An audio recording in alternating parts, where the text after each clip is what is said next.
Now listen, fall may be the season of change, but life is more fun when you can choose to switch things up anytime. With Pair Eyewear, you can change your look in a snap. And their latest fall collection gives you even more ways to celebrate your creativity and individuality. Just one base frame is all you need to express yourself in many, many ways. I've been wearing glasses since I was 4 years old, and sometimes it can get monotonous when you have one pair of glasses, but you can have one pair you can keep snapping over and over because of their new magnetic frames. Now, I love my pair of glasses so much because it allows me to change my look in a snap. Pair Eyewear is the only eyewear that you will ever need. Budget-friendly frames starting at $60. Change things up this season with new frames from Pair Eyewear. Go to paireyewear.com/sibling for 15% off your first pair. That's pair, P-A-I-R, eyewear.com/sibling.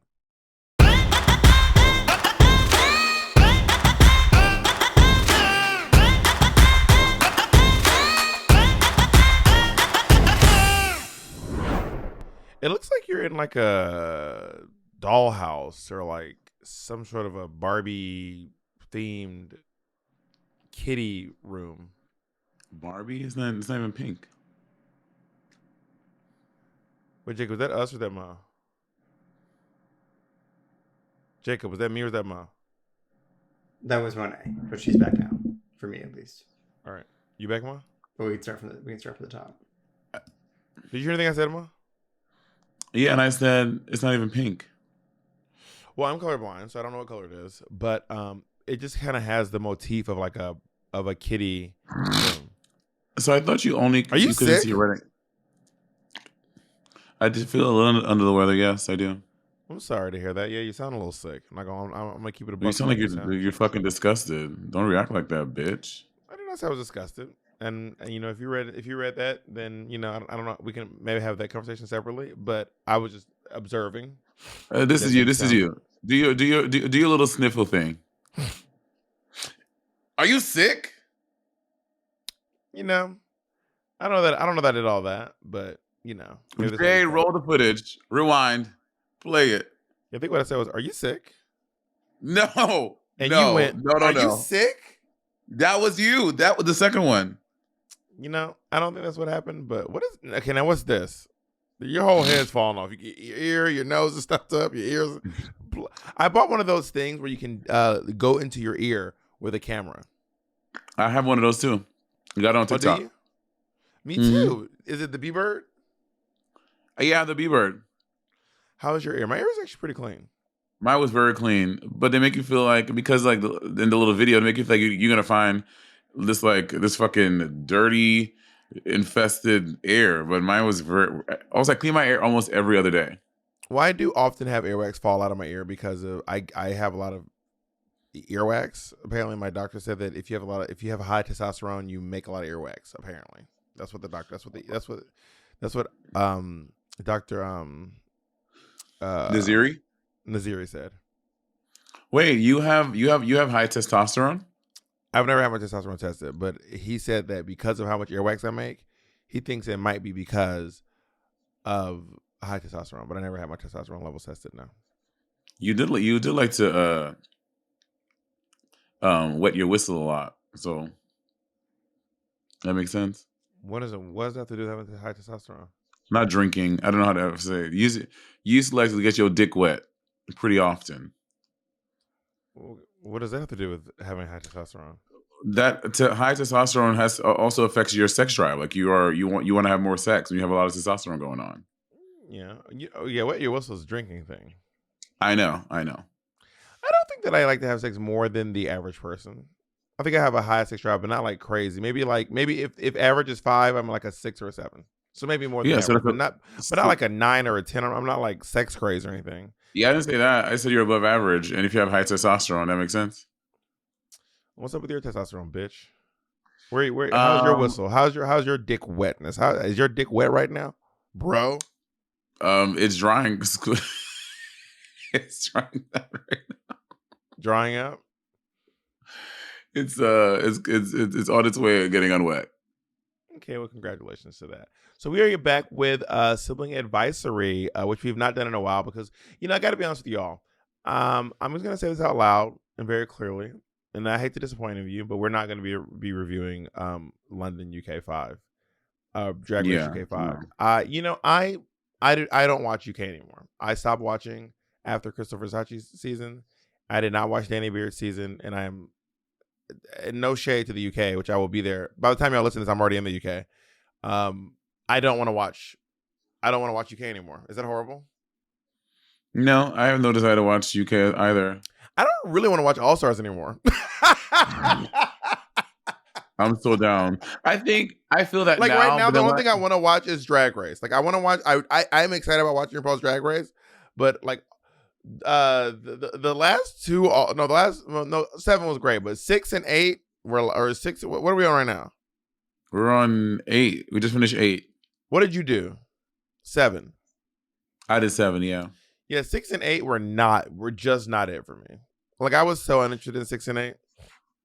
Yeah, I think I say that now, but then when the cast gets announced and I'm like, it's like our friends or someone I really want to be like, I wonder what she did, then I want to watch. And then if it's whack, then I'm like, I regret that I agreed to the watchery. And that's full tea. Well, I don't have no friends who've ever been on Drag Race, so we could also do the Traders. What's the Traders? I love Traders. Traders US. It's the show Pep's on. Oh yeah. Oh, wait, whoa! I don't think that's been announced, Jacob. It is. It's publicly announced. Is it? It is absolutely 100% publicly announced. It's Pepper and it's also Parvati from Survivor. It's 100% announced. It's not a secret. I see it on. I don't see it. I need proof before we post that. Amelia, before we just start throwing out who's on what show. No, it's out. It's out. Glad has it. Peacock's The Traders is back for the start of the season 2 featuring Peppermint. Oh my God, Sandra is on it too. That is hilarious. Sandra from Survivor. How do you think Pep's gonna do? Have you seen The Traders? I've seen season 1. Season 1 was so fucking good. I would watch it again with you for watchery. Oh, Traitors. I put in traitor like Joe. Traitors, like a traitor. Like you're a traitor. I see that. You're a traitor. Like a Benedict Arnold. Like who? Benedict Arnold. Benedict Arnold. Who the fuck is Benedict Arnold? He's like the world's. He's like if someone calls you a Benedict Arnold, that means you're a traitor or a renegade. You're a renegade. You're a renegade. Benedict Arnold. Renegade. Can you tell us more about what Benedict Arnold did? I don't know what he did, but I just know that if someone calls you a Benedict Arnold, it's because you are a traitor. I think you think of Benedict Cumberbatch. No, Benedict Arnold is if someone calls you a Benedict Arnold, it's because you're a traitor. I've never heard someone say that. I don't know if he's a real person or if he's a character in a movie, but I just know the term. You're a Benedict Arnold. It's the same thing as being a renegade. When you're a renegade, you're a traitor. Which is weird because the term renegade doesn't seem to have a negative connotation, but the term traitor does. And I feel like people are just like, oh, she's a renegade. But when you're a renegade, that literally means you're just a traitor. I've never heard the term Benedict Arnold as referred to someone ever. I've never heard that name. Let me look. I mean, maybe am I getting the word renegade wrong? Let me look at the word renegade. Renegade definition: renegade is a person who deserts or betrays an organization. Stop on this podcast. Stop talking about words that you don't know. First of all, I knew a person who deserts and betrays an organization, country, or set of principles. A renegade. First was narcissism. Now you renegaded. Y'all niggas really tried it. There's also House of Villains coming up. Let's not act like cute. Anyway, we have renegaded against Drag Race UK. we're gonna do advisory for a little while. We miss advisory. I love doing advisory. We're gonna do advisory for a little while we figure out what the next watcher is gonna be. We need to say out loud and very clearly. This advice is for entertainment purposes only. Monet and I are not experts in therapy, psychology, medicine, science, technology. We are not women in STEM. We don't know anything about therapy. We don't know anything about We're not relationship counselors. We do not. The only thing we know how to do is podcast, and barely. We know how to do drag, but we are not this. This advice is literally for entertainment purposes only. All right, and with that in mind, let's get some advice. You ready, Jacob? Yes, ma'am. Jacob, shut your ass up. Oh my God. Hi, Bob and Monet. I need some advice about my best friend and her partner. I've known my best friend for almost my whole life. She moved to LA a couple years ago, and I still live on the East Coast. She also found love out there and has been with her girlfriend for over a year. I'm so happy that she's finally with someone who genuinely cares about her. They've already U-hauled and will probably get married. Here's my problem. I don't like her. I've tried, but I think our personalities clash. She makes fun of our hometown while also explaining the city to me because she went to college here. I work in the city and I've lived here my whole life. She also explains things to me about my friend, which I already know because we've known each other for 20 years. She has a habit of saying stuff about their sex life on Twitter, which is kind of awkward to see when you log on in the morning. And finally, she made fun of my job the very first time we met. I don't want to say anything to my friend because I don't want to hurt her. What do y'all think I should do to cope with the girlfriend and avoid toxic lesbian drama? Thank you. Ooh. She said, I don't like this bitch. I can confirm that lesbian drama is a different breed of drama than any other kind of queer drama. Lesbian drama is yes, it is. Yes, it is. Yes, it is. There are a few lesbians in my life, and lesbian drama is wild. It's a whole different breed, Monet. It's not like this petty gay boy shit. It's not like this fucking like you did my Molly in Joshua Tree shit. It's not like that. It is wild. And you know, I'm gonna say that it is okay to not like your friends' partners. I've had several friends whose partners I do not like. However, I will be honest, I don't say anything. I don't ever come clean about not liking someone's partner until they break up. It's really awkward when they break up and get back together. And then you be looking crazy, feel like, girl, I was just playing. Girl, you know I love him. Girl, you know I live that motherfucker. But I think that and this is my humble opinion. This may not be good advice, but I think if you have a friend who has a partner that you don't like, mind your fucking business. Be there for your friend. Be an ear for them. Offer them your advice if they ask for it. That's a really important factor in this. If they ask for it. Because when they in love, bitch, they will be like, fuck you, bitch. You don't know nothing about me and my motherfucking man, bitch. You can kiss my motherfucking ass, bitch. Don't you ever talk to me and my man or my girl or my person or my they, them ever again. And they break up with the person and they've lost you and their partner. So now what? Now your friend looking dumb as hell. Looking dumb as hell. So, you know, I just mind my fucking business and I do what I can to support my friends. I think that different people have different boundaries with their friend circle. Like, I'm a friend that I often talk to my friends about a partner, or someone I'm dating, or someone I'm fucking, someone I'm seeing. If I my close tribe, like, and I get their opinions about stuff, and I weigh stuff out with them. So I have an open door concept about, like, my friends give me, like, when I ask and facilitate, information from them, they speak on it, and I value their opinions on it. So I think if you guys have a relationship that you have offered those information about past lovers, then I think that's okay to do. But if you guys have a boundary where you guys don't do that, then you should honor that. And I've had friends that have had partners that I didn't like, and bitch, for however long they were together, I was cool, I was cordial. As soon as the act went down, oh bitch, it was like Pandora's box. Bitch, I ain't never liked that bitch. Ain't nobody like her. We was all acting like we liked her. We did not like her. All of us did not like her. So, not all of us. Not implicating other people in your feelings. Monet, would you like to say any names? I'm not gonna say no names, but we used to all talk about it. We used to all text about it, and every time we were all in the thing, we're forced through that person. When that person would leave, we'd be like, "Oh God," like that was what we did. And then, but if your friend does not want you to share that information, then you owe that to honor your friendship with your friend and not spread and not do that until the ghost is clear and that person is gone. You could be like, "Bitch, can I tell you something? We ain't like that bitch." Well, it sounds like you don't like things about their relationship that they don't have a problem with. Like, maybe your friend doesn't care that she's sharing about their sex life on the internet. I talk about me and Jacob's sex life sometimes, not in graphic detail, and Monet talks about her. And Jacob don't like it. Anyway, and Monet talks about her sex life on the internet sometimes. So I don't think that, but that's because we are not particularly prudish people, and maybe you're a little more prudish, or maybe you're a little more modest than your friend is, you know. But also, this person is rude, being rude to you. Like, also, is there a small chance that maybe you're being a little sensitive? Like when he said they make fun of you, he said, "Oh, you work at Starbucks, man. I can never Are work you in there." love with your friend?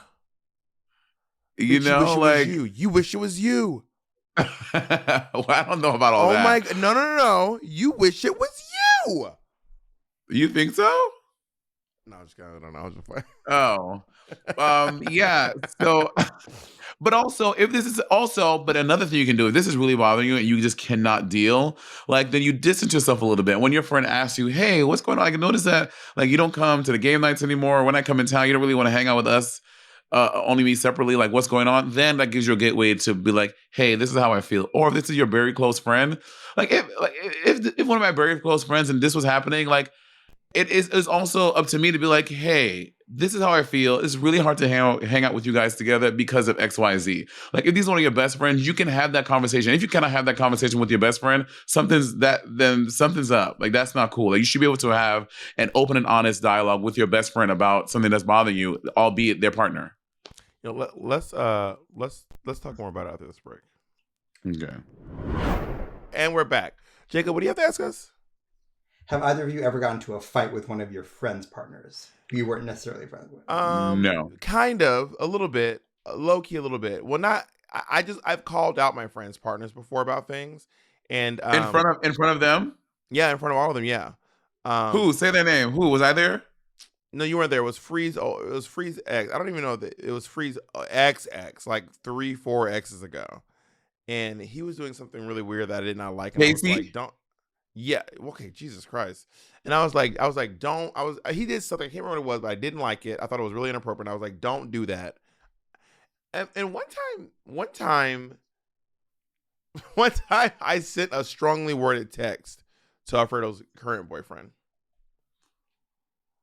because Free came over, and he like his boyfriend. Me and Free were there, and his Free was like, "Oh, can my boyfriend come over and give me this thing?"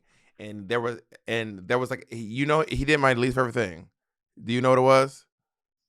I forget which one. He brought a stranger to my house without telling me. Oh yeah. And I don't like that. I do not like people bringing. You don't bring no fucking strangers to my house. Don't, especially someone that I don't know. You can bring someone over and not like if you came over with Andy and didn't tell me, or if you came over and Patty was with you, that's one thing. But if it is a literal complete stranger, someone I have no information on, I've never met, never heard of, don't know this person, don't know nothing about them. That's so funny you say that. First of all, you know Vivacious. You know who she is. I did not know Vivacious. I had never met Vivacious. Monet, you're both from Jamaica. You grew up in Jamaica together. So, y'all. You literally grew up together in Jamaica. Before.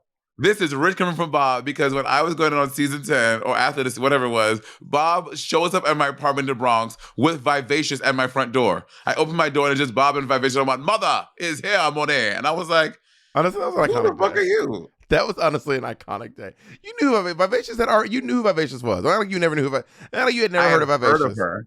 I've heard of her on TV, but I never met her. That was honestly iconic. That was I bet. So then you sent Joel a strongly worded text. I was also in my basement in my underwear, and I couldn't even come up the stairs. I was like stuck in my basement with no clothes. Me and Free were hanging out. We were probably doing some sewing, and I was in my underwear because we were doing this sewing thing. And then I was like, whose voice is that up there? I don't know what this is. And years ago, my friend Taylor brought Patty to my house. I didn't know Patty at the time. And Patty would never let me live it down, but I made Patty sit outside in the hallway. Because I didn't know Taylor was like, "Oh, I brought my friend." I was like, "Well, your friend can't come in here." And he was like, "You're going to make him sit in the hallway?" I was like, "Yep, he cannot come in this house. I don't know him." And Patty sat outside for like 15 minutes while me and Taylor did whatever the hell we were doing. I cannot. Do you let people come? You gonna let strangers come hang out in your house? No, I don't. But I also I don't have a whole bunch of people in my house. I mean, previously, because of, I don't have strangers at my house. I've been Like in your house I for don't have game strangers nights. over I mean, I don't have strangers over my house either, but I've been in your house for like game night and stuff. I think you have more people at your house than I have at my house, actually. I You know, have and more visitors than I do. that was a big adjustment because that was not. Yeah, that's not something I used to do. That No, I was mean, something that. but you host more. Well, nowadays in LA, I feel like you host more events than I do at my home. Like I don't really host things in my home anymore. Right. Well, that's because of the situation I was in. Like I was dating someone who liked to You were do doing that. it. You were doing that had nothing to do with that. You were No, no, no, no, me, no, no, no, not game Kim, night. Plastique, people over your house. Just like that Yeah, kind like of stuff. literally the 4 people that would come to my house. That's literally it. There was no one else. Well, I don't know. And then you had big Rob hanging out at your house on your little secret get-togethers. Yeah, I remember you and your friends doing your little secret get-togethers that you thought I didn't know about. I know y'all was doing them because people would send me pictures and be like, "Aha." How do you spell aha? Aha. Jacob, do you know what aha means, Jacob? Is that a black thing? It's not a black thing. Jacob, do you know what it means if someone goes aha? I mean, I feel like I do, but it's more just like in the tone of how you would say something. But I feel like it probably has another meaning that I'm missing. So I guess I No. would answer no. Well, what do you No. think? What do you think is the context of someone will go aha? And by the way, aha is Like- different than aha. They're very different. Aha is very specific. What do you think that means? There's no if you get it wrong, I'm not gonna like. Jacob I is would not. probably- Jacob is not a good metric to judge about. Jacob don't be doing nothing. Well, Jacob knows some black stuff. I would have made that sound when you were carrying the bag, and I said maybe we should carry the bag differently because everything is going to fall out. And you said no, it's going to be fine. I got it. And then we walked to the elevator, and less than a minute later, you dropped the bag and everything fell out. That's I right, think Jacob, that's that's when right. I would That's make perfect. that sound. That's perfect, Jacob. You ate that. Ah. Because Or- Bobby's swearing. I had the same with your stupid self. With your dumb ass. With your dumb ass. With your stupid self. All right, let's go on Next to question. to the next question. All right, I'm loading it up. Hey Bob, hey Monet. My name is Roman. I'm 21, and I am facing right now a change of pace regarding my work. I currently have been listening to you guys for almost 4 years now, since my freshman year of college, and my question essentially is, how do you make a change over from, your working your everyday job? I know Monet was talking about how she worked at the hotel into doing drag full time. How do you know to go and leap out on that faith of, all right, I'm going to change my job. I'm going to start following what I actually want to do and not worry about, the responsibilities that necessarily come with it. How do you manage and maneuver through that? Thanks for all you guys do. Love you too. Bye. Oh, love you too, babe. He also has a very sexy voice. I think for me, I found myself at a crossroads where I was like partially committing to both interests I had. Well, interests, my job and my passion. And because I wasn't fully committing to my passion, like I wasn't progressing how I could have because I wasn't allowing myself to do all the things to further my career. Like I couldn't take more gigs because I had to work 5 days a week, and I couldn't sew an outfit because I had to do this thing or whatever. So when I was like, you know what, I love drag. Drag brings me a lot of joy. Drag brings me a lot of happiness. And I think I can get to a place in drag where I'm making the same, if not more money, and I can sustain my life if I fully commit to it now. So I weighed my options and I just took a leap of faith. And I was like, you know what? I believe in drag. I love drag. And it's bringing me happiness. It's bringing me joy. I'm going to quit my day job and I'm going to do drag full time. And then when I did, I was able to put 100% of my time, my efforts, my love into drag, and it flourished into what my career is now. So I think it's really looking at yourself, looking at the bigger picture, like, will I be happy just working at whatever you're doing, or will I be happy doing this thing?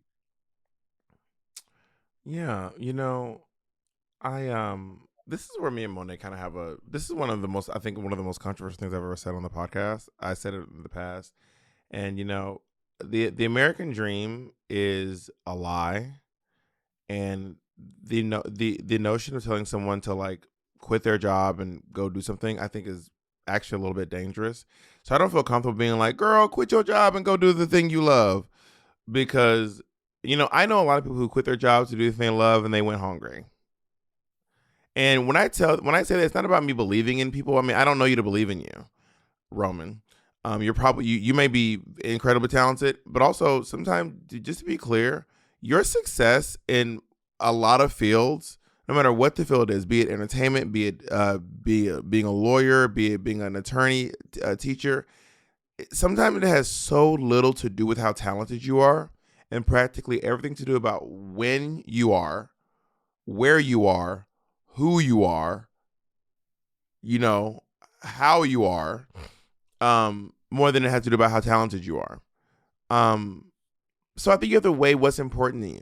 When I started doing drag full time, I was doing real estate in New York City, and my office closed without warning. I showed up to work one day. They still owed me like $1,400.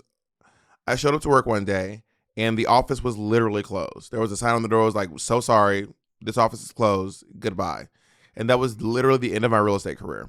And I was like, and I worked at one of the crummiest real estate agencies in New York City. I will not say the name of it, but do Say not go their to name. I I'm will not kidding. say this name. I'll probably get sued. But you should not go to the if any of you can ever find out what real estate agency I used to work for, don't ever go there. Let's just put it that way. And I work for two, so you can figure out. I work for one of them along with the other one. And I was just like, well, I was already like more than knee deep. I was like waist deep in drag at this point. I was a fixture in the New York City nightlife scene, and I'd already had a couple of weekly gigs, and I was just like, I'm just gonna lean in all the way because this is what I need to do to make money. And luckily, I had an opportunity where Lucky Chang's moved to Midtown, so I started working at Lucky Chang's, which is a drag queen restaurant. I was doing drag at Lucky Chang. I was hosting the show at Lucky Chang's. So honestly, it was literally when I was. I just Lucky Chang's just happened to be moving to Midtown at that time, and I got a job hosting the shows at Lucky Chang's, which ended up paying my bills. After the real estate office closed down, and I quit this other gig that I had with my best friend at the time, who we were kind of just like falling apart. So you have to ask yourself what's important to you. Do you have a nest to fall back on? Do you have a family who can support you while you pursue your dreams? Do you have a partner who will foot the bill while you pursue what you believe in? And if you don't have those things, are you comfortable eating noodles or downsizing your apartment or doing what you need to do while you pursue your dreams? So the short answer is I don't feel comfortable telling you to just quit your job and pursue your dreams. What I'm going to tell you to do is do what feels most important to you. I know what I did. I took a big risk, and it just happened to work out. And I don't think it's because I am remarkably talented. I think it's because I just happened to be in the right place at the right time, and I was the right person. Also, I will say, I don't know how you are with money, Roman, but I'm very good with money. So before I did that, I made sure that I had a safety blanket for X amount of months. I'm like, if I'm going into drag doing X dollars, which is like the bare minimum, I can survive at least this long without having to go back to my old job. And also I worked in hotels, and I was already in the union, so I knew that I could find another union job and make similar to what, if not exactly what, similar to what I was making had I had to go back to doing hotels.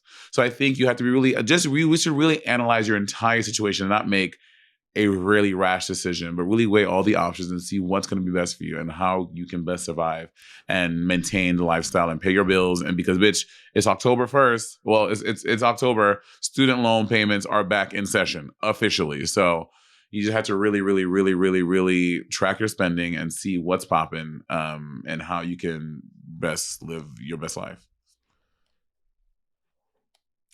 But Next also, question. but just to be clear, y'all, I really advise against the notion of being like, move to the big town and do anything. Even though I want to point out, yes, that is literally what I did, and yes, that did work out for me. But the reason why, and it's not like I'm trying to hoard the success for myself. It's just that I have a lot of friends who moved to the big city to pursue their dreams, and y'all see me and Monet and Bianca, but you don't see the people who went back to their hometowns with their tail between their legs, addicted to drugs, broke as hell. Paying off hundreds of thousands of dollars of student debt, and then resorting to jobs they didn't want. You don't see those things. That's why when I say tell anyone can be anything, I'm not being negative. I'm just being like, maybe I don't know. I mean, but also the people who really want to do it, they're gonna do it anyway. Even if someone would have told me what I'm saying right now, I still would have done it. I still would have came anyway. Nothing could have stopped me. You know? Yeah. So Roman, analyze your situation, baby. Also, if you're sexy, just like go be sexy. If you're young and hot, don't pay for things. Listen to me, guys. If you are young and sexy, do not pay for things. There is no reason for you to be young and sexy and also paying for stuff. That's insane. Do not pay your rent. Someone will pay your rent for you. If you're young and sexy, someone will pay your rent for you. If you're young and sexy, someone will buy your drinks. If you're young and sexy, if you're a young, sexy woman, find out whatever bar Leonardo DiCaprio's at. You will leave, and your drinks will be paid for. Y'all, I don't know what fucking. Don't listen to any shit. Bitch, pay your rent. You gonna be sitting there looking for somebody to pay your rent, looking crazy as hell. What I'm saying is someone will. No, I'm not saying literally don't pay your rent. What I'm saying is you shouldn't have to. If you're young and sexy, someone will. I'm telling you right now. If you are young and sexy, someone will pay your rent for you. I literally promise you that. There are a lot of young, sexy people out there trying to do that. There's a whole TikTok people trying to find sugar daddies, and they don't find them, and they're very hot and very beautiful. Well, and they're like, "What's the secret? I'm hot. I look good. What's the secret? How do you find them?" Could you get a sugar daddy? Do you think you can get a sugar daddy? No, I think I'm past the sugar daddy phase. I mean, in the royalty, in like classical music, that there's so much of that. There's so much of that. These like rich. Especially the gays in classical music. So you could, rich gays. You've been in the opera houses, so you probably had a couple offers. Yeah. Yeah, come clean, bitch. Yeah. So Neeson motherfucking Dorma, bitch. Yeah. You're so messy. Somebody about to pay the Leontine price, honey, for that pussy. For the next question. I'm always on the road, so finding a good travel toothbrush that's high quality and affordable is very, very difficult. I'm not lying to you. The Quip electric toothbrush is loved by over 9 million mouths. In addition to brush heads, Quip also delivers fresh floss, toothpaste, mouthwash, and gum refills every 3 months for $7. With stylish and affordable electric brushes starting at just $25, you won't be paying through the teeth for better oral. And look at my teeth. Would I lie to you? One of my other favorite Quip products are their mints. Okay, so look at this little dispenser. Every time you pop Quip's new mints, you will be caring for your mouth inside and out. The bold flavor keeps your breath confidently fresh, and you get a boost of vitamin D. I love the new slim rated dispenser pack. It's like you can put like 10 like mints in here at a time. But what's also great is that it launches the mint to your mouth. Get into this. If you go to quip.com/rivalry right now, you'll get 20% off any electric toothbrush, mint, gum dispenser, water flosser. That's 20% off any electric toothbrush, mint/gum dispenser, or water flosser at getquip.com/rivalry. That's GETQUIP.com/rivalry. Quip, the good habits company. Now listen, fall may be the season of change, but life is more fun when you can choose to switch things up anytime. With Pair Eyewear, you can change your look in a snap. And their latest fall collection gives you even more ways to celebrate your creativity and individuality. Whether you're getting in the mood for spoopy season, celebrating sweater weather, I know y'all love sweater weather, or both, their new designs bring a little autumn joy to your everyday look. Just one base frame is all you need to express yourself in many, many ways. I've been wearing glasses since I was 4 years old, and sometimes it can get monotonous when you have one pair of glasses, but you can have one pair you can keep snapping over and over because of their new magnetic frames. Now, I love my pair of glasses so much because it allows me to change my look in a snap, and I can wear the same pair of glasses at any event and just change my look for all of them. Pair Eyewear is the only eyewear that you will ever need. Budget-friendly frames starting at $60, and that includes the prescription. Hundreds of top frames starting at $25, so you can build a collection of styles. You can even turn your glasses into sunglasses with a sun top, honey. You're gonna feel like a car up in this mug. Change things up this season with new frames from Pair Eyewear. Go to paireyewear.com/sibling for 15% off your first pair. That's Pair, Pair, eyewear.com/sibling. Hi, Bob and Monet. My name is Spencer. I am 27 years old, and I live in Houston, Texas. And I was wondering if you guys could provide me with any advice on how to not get so frustrated or upset or even angry, I guess, in situations when I'm faced with disagreement or a debate, especially like in the political climate that we're in, or if we're watching the news with my parents. And I have a disagreement or they have a difference of opinion with me, whether it's online or just my parents in this situation, right? I find myself not able to properly communicate or articulate what I want to say because I guess I'm so passionate about it. So I get so frustrated and I don't feel like I'm an actual contributor to a fair discussion. And I just wanted to know how I could improve on that and how I could be able to be an effective communicator in those situations. You know, I know, Bob, you love debate videos and I feel like you're good at it. And any advice would be greatly appreciated from both of you. I just want to be able to, be able to communicate better. And I would appreciate any advice. Thank you both so much for the podcast and taking my question. I always love listening to y'all on my morning commute. I love you both so much. Have a good day. Thank you. Okay, this is Bob, before all. we This is continue, all. can you quickly tell us about your hands performance that you did during that question? Bob loves to just randomly do hand performance. It's so strange. Like someone's like, yeah, because I had a really hard day today and I fell down the stairs and I twisted my ankle. Bob's awesome. The Bob, I'm gonna leave this one for Bob to answer. Bob loves debating because I say this as a Pisces. This just is debate. me. I think it's also about like maybe it isn't like they want to just debate stuff. It was kind of like they said yes in political climate. This is me preparing for an argument. I'm like, okay, point number one. Point number. This is me the argument.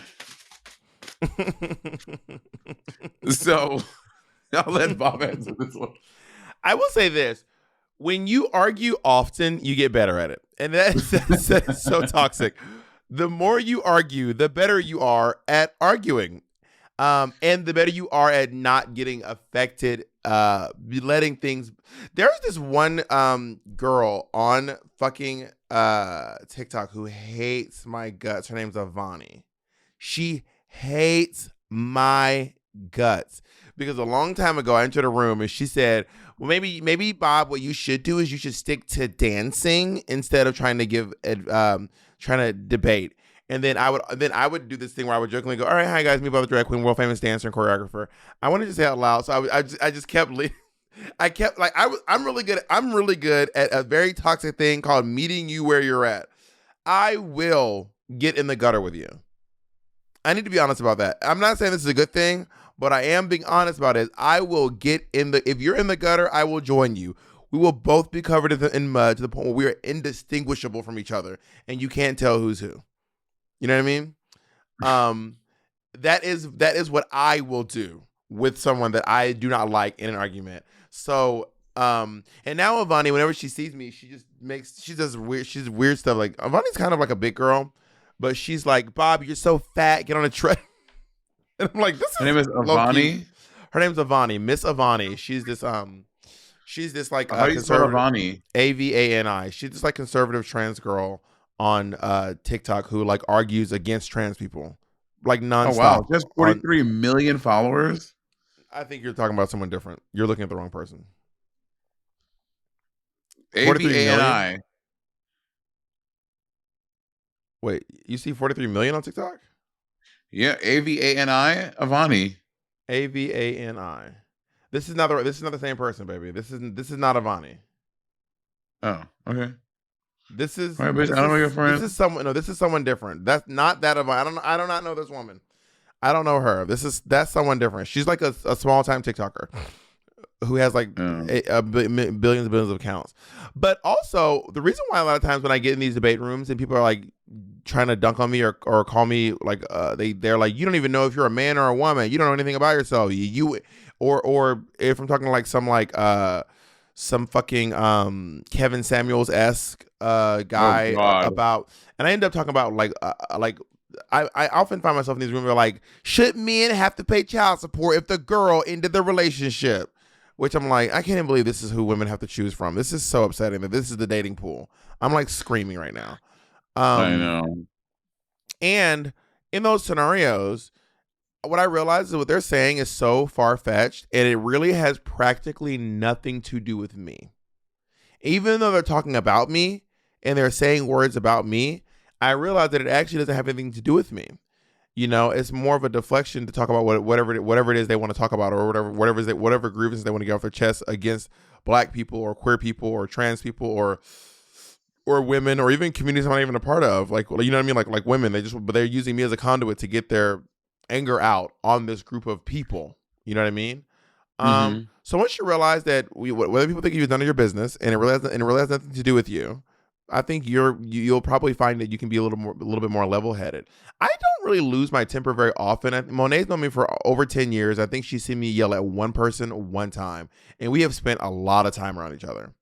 Even when me and Monet are mad at each other, we don't really. I mean, the veganism argument, we kind of got rowdy. But not more rowdy than we normally get. Even like no more rowdy than we normally get when we're like laughing, having fun. It's been a long time since you and I have had like it's only happened like twice, maybe 3 times I think, where we've like lost our temper and like yelled. Did we yell though?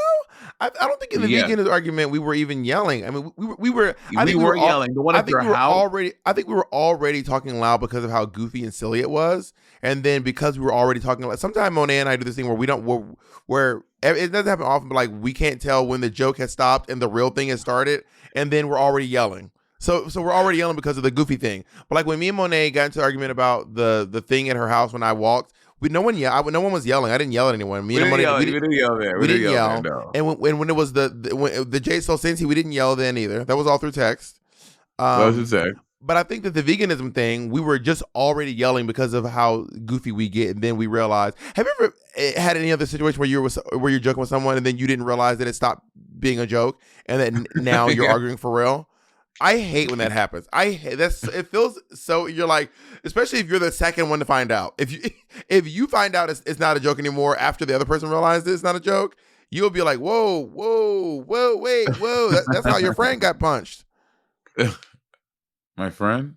Your friend who did the podcast, the other guy. What?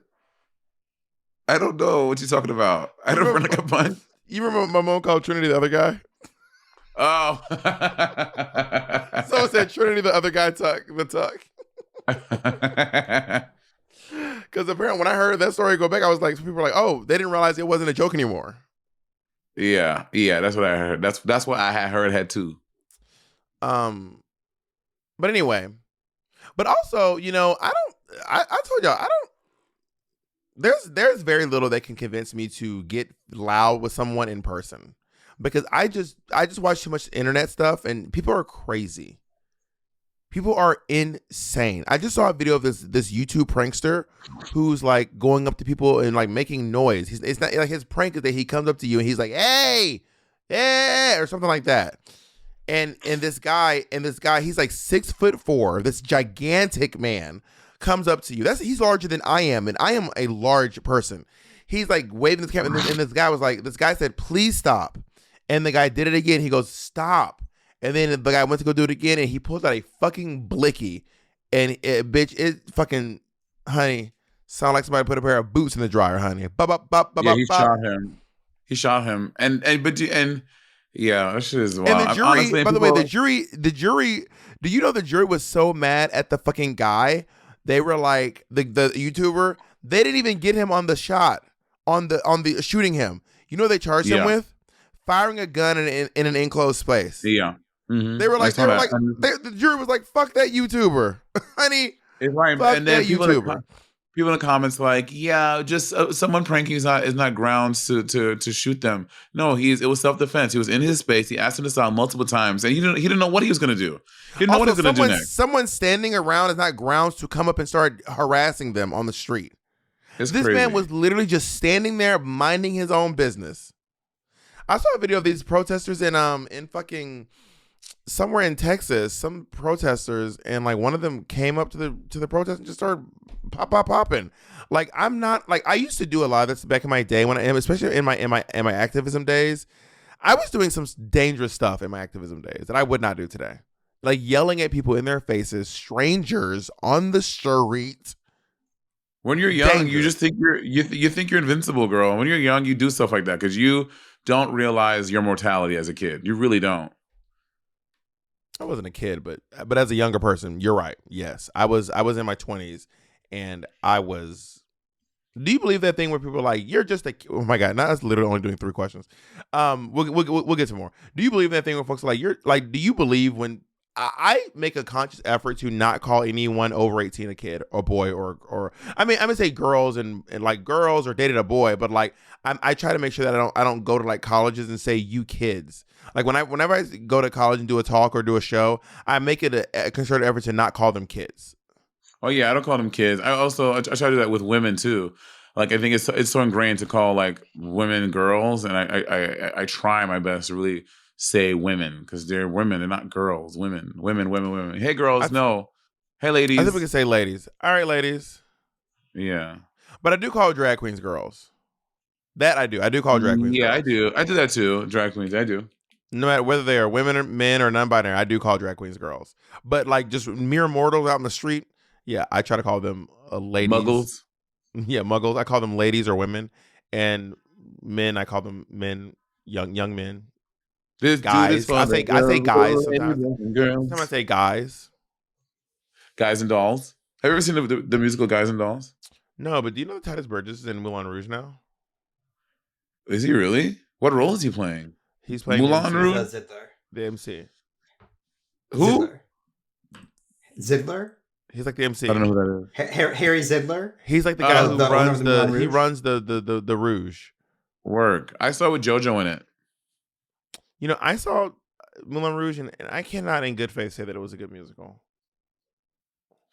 I personally don't love jukebox musicals. I'm not a jukebox musical person. I've liked one. I went to go see Rock of Ages. But JoJo was fabulous. Rock of Ages is one of the best things I've seen on Broadway, actually. It was really good. Rock of Ages is a jukebox musical? Yes, it is.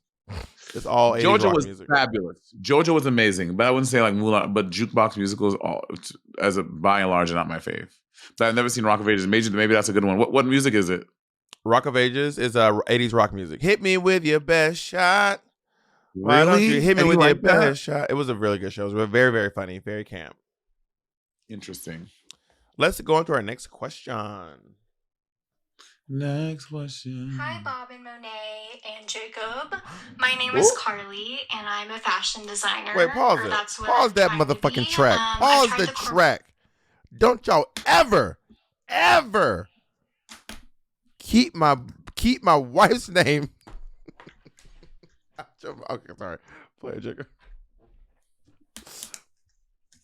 Hi, Bob and Monet and Jacob. My name is Carly, and I'm a fashion designer, or that's what I'm trying to be. I've tried the corporate world, and it's just not for me. There's not enough creative freedom for me.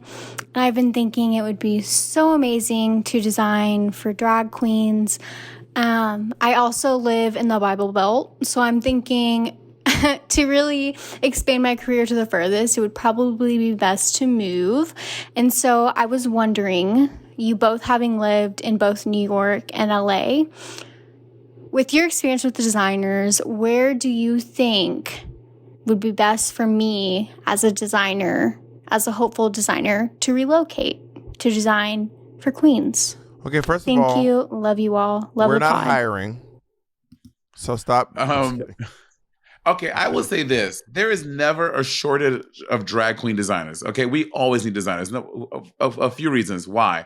Number one, as someone who has been working with drag queen designers for about a decade now, it is rare to find a designer that is always on time and will always have your shit when you need it. Okay? And some of my really good friends are drag designers, and the struggle is always real. Bob, am I lying or am I telling the truth? No, and they're also short staffed. A lot of these designers are. So here's the thing I found about drag queen designers: they are also the stitchers. In the real design world, rarely in the high end design world is a designer ever actually making a garment. It is so few and far apart.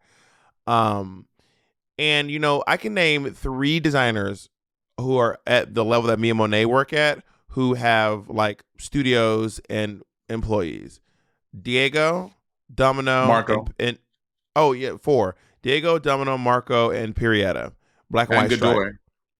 Godoy has employees too. Oh, that lady who works with them. It's true. So I mean, and again, but also I was talking to a designer. That is like 6 out of the dozens of designers who are making stuff for drag queens at this level. And then you have to realize they're just so much more like Drag Race. Like I've been talking to designers recently about, I was getting stuff made for this thing I did recently, and they were saying like there are just not enough designers to produce garments for how much Drag Race is happening and how much drag is happening between New York City and LA. Like there just are not enough. They're like when one thing ends and there's another thing happens and you can't keep up and you need something for this finale, and like it's just crazy. So I mean, if you want to get into the drag designing business, I would say your 2 stops are New York or LA. But I would say maybe New York more. I mean, honestly, I don't know. I don't think one more. I would say LA. Like I feel like I know like 12 designers in New York, probably because I live here. But in LA, there's only like 3 that I can think of. Like I'm gonna tell you to go to New York only because I know these New York queens be in these streets buying dresses. Let me tell you right now, rarely have I been to a place where the queens take their drag because in New York City you can be a full-time working queen and be barely known. Like if you're like a working queen in North Carolina, you are like probably the queen of the town or one of the queens of the town. You can be an unknown queen and still pay your bills all through drag in New York City. There are hundreds of drag queens in New York City who are constantly buying clothes. You know, I have friends. My drag daughter Free is someone who started doing costume design pretty late in his in his 30s.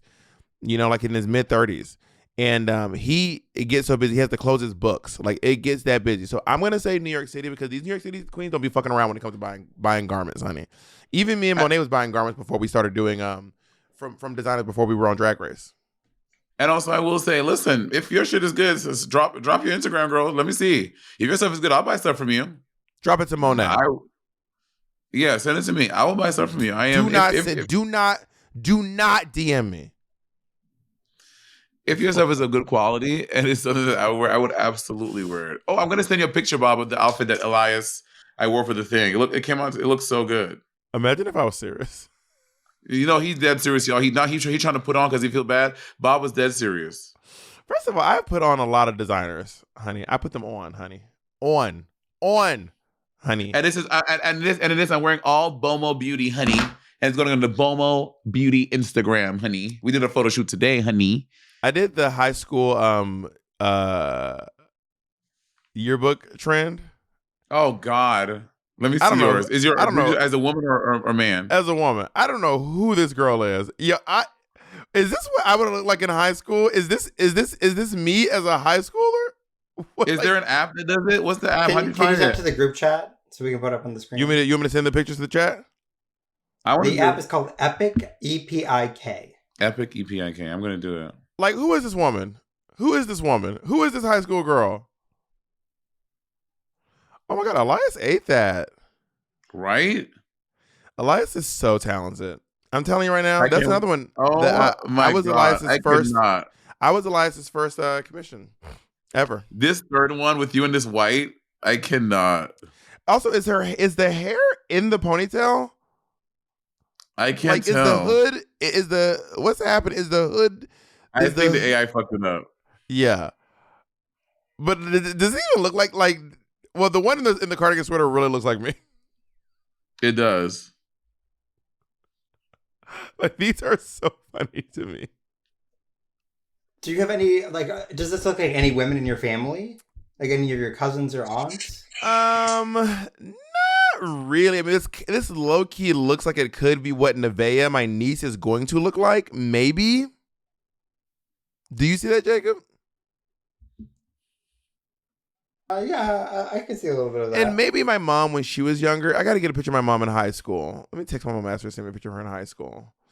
She's going to be like, boy, I don't know how to find a picture of me in high school. Let me ask her, can you send me that high school picture of you? Boom. Oh, also, have I said this on the podcast yet? What? I also feel like the AI really lightened your skin tone. Have we talked about I know. Let me unclaimed say, property? AI will make dark-skinned black people look light-skinned. That is true. Have we talked about unclaimed properties on the podcast yet? No. Guys, go to type in the name of your state and unclaimed property and find out if you have any money left from an insurance claim or from the bank or something. Because I found like money for my mom. I found like almost $1,000 for my mom. Oh yeah, we did talk about this because I told you I did it too. Yeah. I think we have time for one more.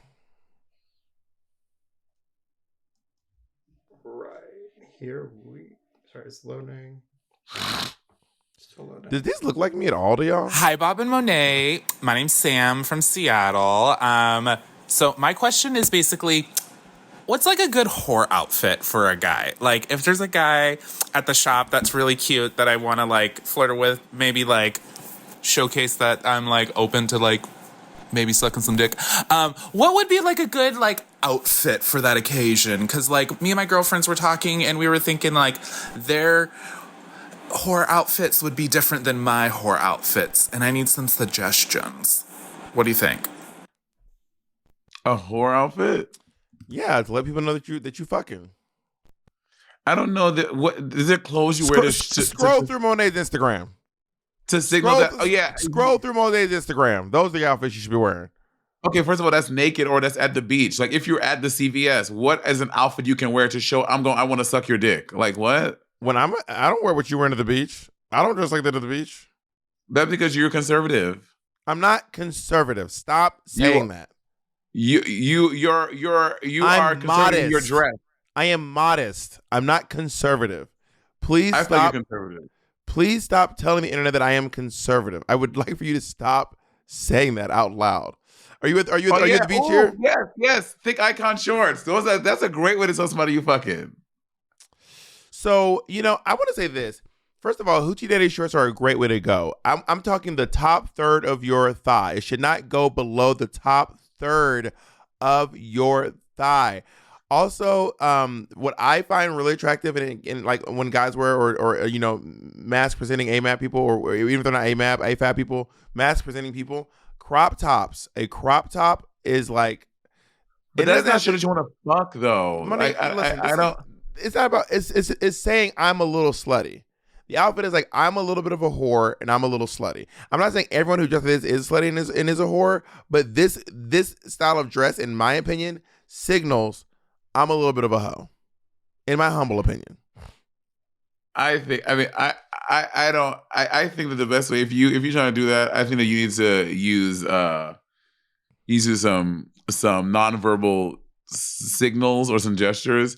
But just because someone is wearing some hoochie daddy shorts doesn't mean that they about that. Or just because someone is wearing some booty shorts. This is not 100%. This is not fail proof. This is just my opinion on how you can signal to people that you are a little bit of a hoe. If those guys wearing these hoochie daddy shorts are sluts, this goes for the straight ones. This goes for the gay ones. If you are out in these streets wearing hoochie daddy shorts, you are a man whore. You are a hoe, and you want people to look at your thighs. Especially these straight men. The only reason these straight men are out here wearing these hoochie daddy shorts is because they want women to look at their big beefy thighs. No, let me tell y'all. If you want to know if somebody's about that life, to me the only fail safe to know for sure is when a motherfucker's wearing gray sweatpants with no underwear on. If you are wearing sweatpants and have your dick slinging around, that means that you're a whore. But that to me is the 100%. But what if you're not trying to sell? What if you're not trying to sell dick? You're trying to sell mouth. You're trying to sell ass. Then I would say look and see someone is wearing a whale tail thong. If you're wearing a thong and the whale tail is showing, you know what you're doing. If you're wearing a thong and the whale tail is showing, you know exactly what you're trying to get across. Or if you have a friend who works out in those TikTok leggings, I'm looking at you. I'm looking at you. I would say that. If you I'm looking at you, bitch. I'm talking to you. Who, Jacob? Jacob be wearing those to the gym? All right, Jacob. Jacob is caked up. That's you. Monet be in the gym in these very vulgar leggings. They're not vulgar. Vulgarity is a matter of opinion. And in my opinion, they're vulgar. But you're vulgar. They're literally in your ass crack. In the crack of your ass. Okay, that is how I feel comfortable at the gym, and I tuck at I'm the not gym. saying that it's wrong. I I just said it's vulgar. I didn't say it's wrong. I just said it's vulgar. I don't think it's vulgar, and just because me feeling comfortable in my body at the gym does not make me vulgar. I did not say that it was bad, Monet, but I did not say it's bad. I'm saying it's not vulgar. for me, it skirts vulgarity. How about that? It skirts vulgarity. Well, that's your opinion. That's Like, how I why feel is your comfortable. cheek on either side of anything? It's like, you ever see someone in the New York City put their ass cheek on wrap their ass around the pole? That does not happen. Okay, okay. First of all, I've seen that happen. I have seen In real life. yes. Someone back that up to the beat and their asses wrap around that fucking pole. And if you are in New York and you see someone wrap their ass cheeks around a pole, a subway pole, comment below. I have seen it. I am born and raised in New York, and I have literally never seen it. There was that viral video of that lady that did drove. that. You know, I saw an episode of the Cosbys where Theo was trying to go into the city, and Theo didn't know how to get to the city because his family was rich, and they had never taken the train. You're Theo. Bob, I lived in New York for years before knowing you when I had a car, and I used to take the train to the city. I've been taking the train since I was is Monet paused? 11 years old to go to school. Because I feel like she's not seeing all these booties wrapped around these. I saw a lot of booties wrapped around New York City subway poles, personally. All right, we're going to pause for Monet to get back. All right, so Monet is over in Jersey. I don't know where she is, but apparently she is not able to finish the episode with me because of technical difficulties. So thank you all so much for giving us. Jacob, I want to ask you a question. What do you say that one time we do video submissions? Yeah, people want to do that. That's fine. I guess. I think we'll get one or two. I think the main issue is that we have a Google Drive folder that all the submissions go into, and the Google Drive has like, unless we want to pay extra for like extra storage, like the Google Drive is going to cap out really, really quickly with videos. Well, we did it with our when we made that commercial for the Patreon. We did video submissions. That was cute. But anyway, it's an idea. We'll put it out there. We'll do a few.